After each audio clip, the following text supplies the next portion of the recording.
On this morning's Health Watch, a new study by Consumer Reports takes an in-depth look at the safety of the chicken that we buy in the grocery store. Consumer correspondent Susan Koppen has obtained the results exclusively, and she's here to share them. Good morning, Susan. Good morning, Maggie. Consumer Reports tested whole chickens for 2 types of bacteria that can make you very sick. The results may surprise you. From the farm to the factory to the family table, in the U.S., chicken is one popular protein. But just how safe are those birds we're eating?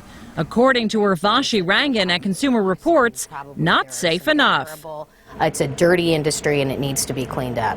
Consumer Reports purchased 382 raw whole broiler chickens from more than 100 stores in 22 states and tested for salmonella and a dangerous bacteria called Campylobacter.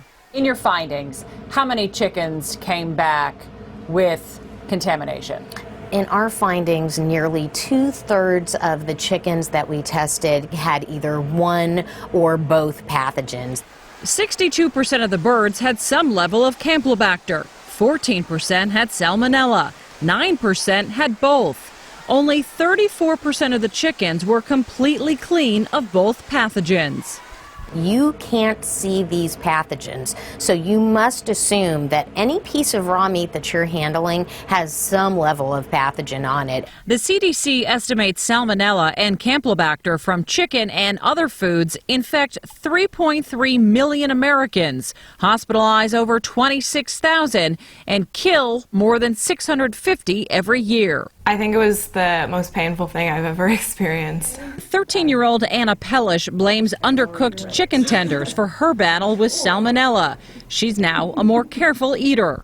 With meat, I always check to make sure that it's done to my liking. The National Chicken Council, which represents chicken producers in the United States, said in a statement to CBS News, like all fresh foods, raw chicken may have some microorganisms present, but these are destroyed by the heat of normal cooking.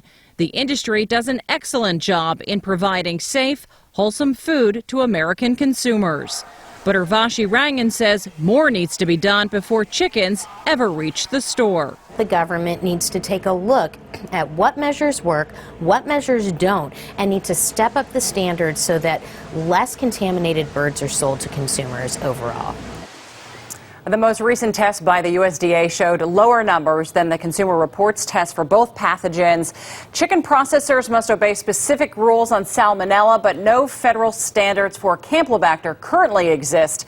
And the presence of bacteria on a chicken does not mean you will automatically get sick, Maggie. So let's talk about ways to prevent getting sick. First of all, when we go to the store, what should we look for when we're shopping for chicken? So when we go shopping, buy your meat last and grab some bags from the produce department and pick up your chicken in the baggie and then put it maybe at the bottom underneath the cart when you're shopping.